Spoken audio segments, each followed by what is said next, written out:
Hello everyone, welcome to TCM classes official. दोस्तों सभी का स्वागत है टीसीएम क्लासेस के ऑफिशियल यूट्यूब चैनल पर। तो 5 मिनट के शो में आज के इस वीडियो में हम लोग क्या देखने वाले हैं, तो 25 क्वेश्चन, ऐसे 25 क्वेश्चन हम लोग आज रिवीजन करने वाले हैं जो दरअसल टीसीएस में पूछा गया है। टीसीएस के इंपॉर्टेंट 25 सवाल देखने वाले हैं और ये याद रखना है कि एसएससी जीडी स्पेशल रहेगा। चूंकि अभी एसएससी जीडी स्पेशल इसलिए हम बोल रहे हैं, अभी वैकेंसी उसी का आया है और उसी को देखते हुए इस सेट को डिजाइन किया गया है ताकि आने वाले एसएससी जीडी के एग्जाम्स में जो है जितने भी सवाल आए इसी सेट से जो है भिड़े। तो सभी से रिक्वेस्ट है, चैनल पे जो नए हैं चैनल को सब्सक्राइब कर लीजिए। साथ में इस जितने भी क्वेश्चंस इसमें सेलेक्ट किया गया है उसको ध्यान से पढ़िए, समझिए। ठीक है, चलिए स्टार्ट करते हैं। ध्यान रखना है वही सब क्वेश्चंस को इसमें सेलेक्ट किया गया है दोस्तों, जो खास ज्यादा इंपॉर्टेंट है। चलिए, 2011 की जनगणना के अनुसार किस भारतीय राज्य की जनसंख्या उत्तर प्रदेश के बाद सबसे अधिक है? यानी कि 2011 की जनगणना के पूछा गया है कि उत्तर प्रदेश की जनसंख्या तो सर्वाधिक थी, सेकंड स्थान किसका था? तो राइट आंसर इसका क्या है? महाराष्ट्र। नेक्स्ट सेकंड क्वेश्चन दोस्तों, बौद्ध यानी बौद्ध धर्म की पवित्र या फिर धार्मिक पुस्तक कौन सी है? तो कौन सी है दोस्तों? त्रिपिटक। मोस्ट इंपोर्टेंट है, ध्यान रखना है।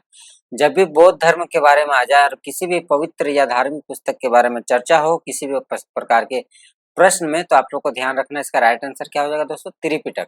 नेक्स्ट, कौन सा राजस्थान का राज्य नृत्य है? तो राजस्थान का राज्य नृत्य कौन सा हो जाएगा? घूमर। मोस्ट इंपोर्टेंट है, ध्यान रखना है।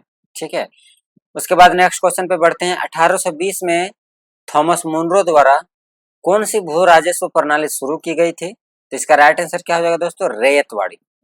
थॉमस मुनरो जो कि अंग्रेज के एक प्रमुख सेनापति थे, उनके द्वारा एक भू राजस्व प्रणाली शुरू की गई थी और वो कब शुरू की गई थी? 1820 में। उसका नाम क्या था दोस्तों? तो रैयतवाड़ी। ध्यान में रखना है।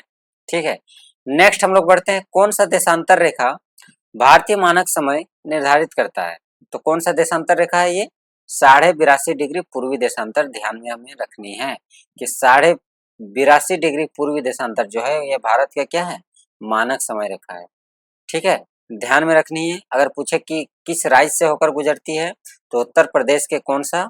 मिर्जापुर से होकर गुजरती है ये लाइन, ये हमें ध्यान में रखनी है। ठीक है, अगर पूछे किस किस राज्य से होकर ये गुजरती है, तो याद रखना यूपी, एमपी, एपी, ये 3-4 राज्य से होकर गुजरती है देशांतर। इसमें इंपॉर्टेंट यही दोस्तों कि कौन सा देशांतर भारतीय मानक समय रेखा है, तो 82.5 डिग्री पूर्वी देशांतर, ये हमें ध्यान रखनी है। नेक्स्ट, अंतःस्रावी ग्रंथियों में किसे मास्टर ग्रंथि के रूप में जाना जाता है? मास्टर ग्रंथि के बारे में पूछा है कि किसे मास्टर ग्रंथि कहा जाता है, यानी कि ग्लैंड्स ऑफ ग्लैंड कहा जाता है इंग्लिश में। तो मास्टर ग्रंथि जहां भी सुने इसका आंसर क्या हो जाएगा दोस्तों? पीयूष ग्रंथि, यानी इसका राइट आंसर पीयूष ग्रंथि होगा। नेक्स्ट हम लोग बढ़ते हैं। भारत के संविधान का कौन सा अनुच्छेद या फिर कौन सा भाग नागरिकों के मौलिक कर्तव्यों से संबंधित है? मौलिक कर्तव्य, मूल कर्तव्य के बारे में पूछा है, तो इसका राइट आंसर क्या हो जाएगा दोस्तों? भाग 4A, यानी कि राज्य के नीति निर्देशक तत्व जिसका उल्लेख भाग 4 में है, उसी में एक भाग जोड़ा गया था, भाग 4A, उसी में मूल कर्तव्य संबंधित है। वर्तमान में कितने मूल कर्तव्य है? तो 11। मूल कर्तव्य को किस देश के संविधान से लिया गया है? तो दोस्तों ध्यान में रखना है, रूस को। वर्तमान में रूस है, पूर्व में इसे सोवियत संघ के नाम से जाना जाता था। नेक्स्ट बढ़ते हैं। किस नीति में घरेलू अर्थव्यवस्था को वैश्विक अर्थव्यवस्था के साथ एकीकृत करना शामिल है? तो किस व्यवस्था में है या फिर किस नीति में है? भूमंडलीकरण नीति में है, जिसे वैश्वीकरण भी कहा जाता है। यानी इसी वैश्वीकरण नीति में कहा गया है घरेलू अर्थव्यवस्था को वैश्विक अर्थव्यवस्था से जोड़ने का, मतलब एकीकृत करने का।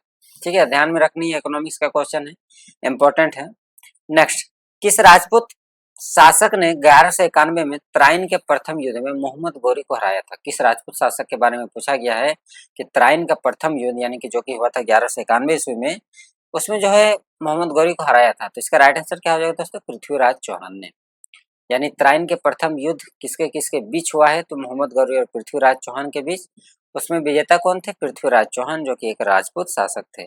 यहाँ पे ध्यान रखनी है 1192 ईस्वी में फिर त्राइन का सेकंड युद्ध होता है और इस सेकंड युद्ध में फिर जीतते हैं कौन? मोहम्मद गौरी इसमें विजयी होते हैं और पृथ्वीराज चौहान की इस युद्ध में मृत्यु हो जाती है, यह भी ध्यान में रखनी है। त्राइन का प्रथम युद्ध 1191 ईस्वी, विजय पृथ्वीराज चौहान। 1192 ईस्वी उत्तरायण का द्वितीय युद्ध, इसमें विजय कौन? मोहम्मद गौरी, और मृत्यु किसकी हो जाती है? पृथ्वीराज चौहान की। नेक्स्ट हम लोग बढ़ते हैं, भारतीय संविधान की किस अनुसूची में दल बदल यानी कि दल बदल विरोधी कानून के आधार पर संसद सदस्य की अयोग्यता से संबंधित है? तो किस अनुसूची में इसका उल्लेख है दल बदल का? 10वीं अनुसूची में। ध्यान में रखनी इंपॉर्टेंट है। अगर पूछे इसको भारतीय संविधान में कब जोड़ा गया था, तो याद रखना है कि 85वां संविधान संशोधन था, 1985 में इसको जोड़ा गया है। इंपॉर्टेंट है, ध्यान में रखनी है दोस्तों। दल बदल का संबंध 10वीं अनुसूची से। नेक्स्ट, कौन सी योजना 18 से 50 वर्ष के आयु वर्ग के लिए है, जिसमें 330 रुपया के वार्षिक प्रीमियर पर जो है किसी भी कारण से अगर बीमा धारक जो 330 रुपया वार्षिक प्रीमियर दे रहे हैं उसकी अगर मृत्यु हो जाती है तो मामले में उसे 2 लाख रुपये का जोखिम कवरेज जो है प्रदान किया जाएगा।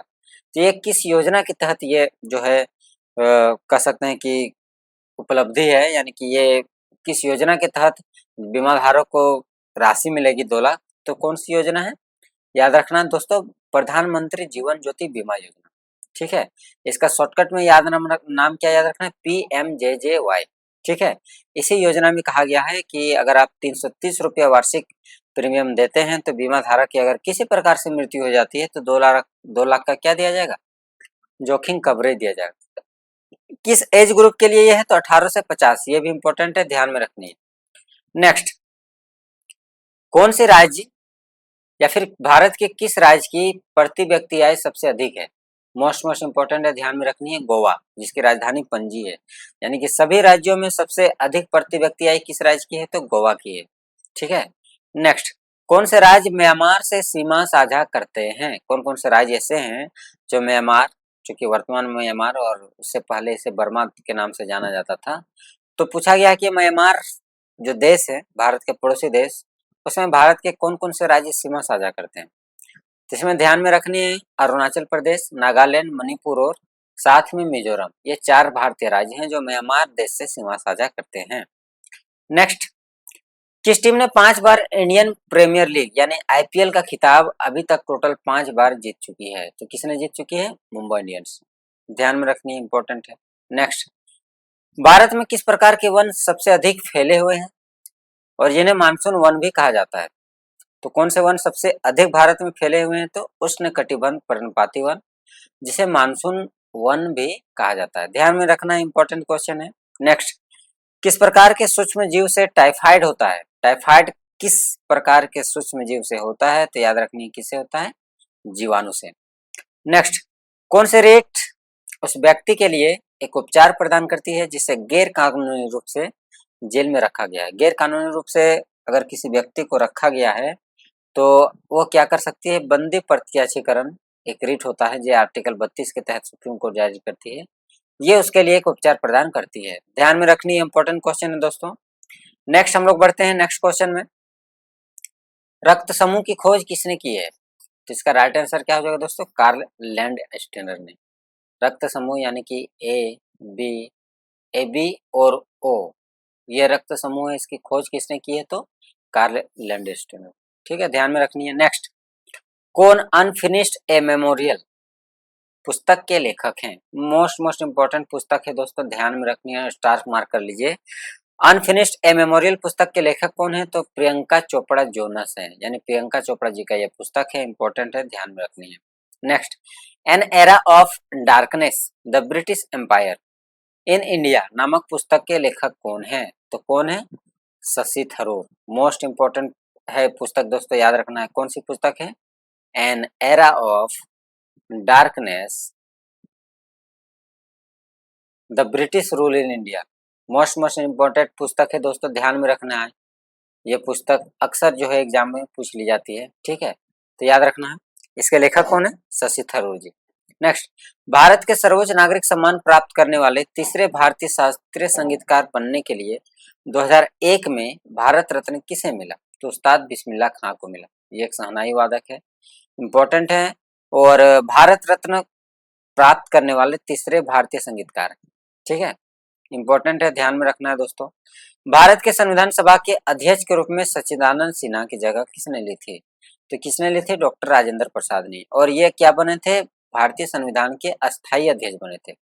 जो हमारे सच्चिदानंद सिन्हा थे वो अस्थायी अध्यक्ष थे, और बाद में फिर उसके जगह अस्थायी अध्यक्ष किसको नियुक्त किया गया? डॉक्टर राजेंद्र प्रसाद को, जो कि आगे चल के भारत के प्रथम राष्ट्रपति बनते हैं।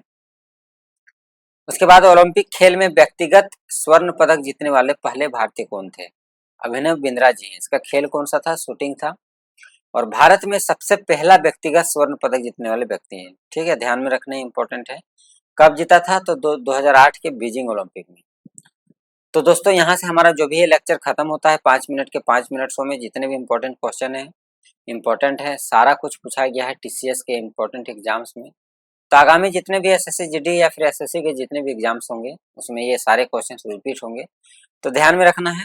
और वीडियो अच्छी लगी तो चैनल को एक बार लाइक कर दीजिए, साथ में जो चैनल पर नए हैं चैनल को सब्सक्राइब कर लीजिए, और सभी से रिक्वेस्ट है एक बार चैनल को शेयर कर दीजिए अपने सभी व्हाट्सएप ग्रुप में या फिर जितने भी सोशल मीडिया साइट्स हैं। धन्यवाद, मिलते हैं नेक्स्ट वीडियो में।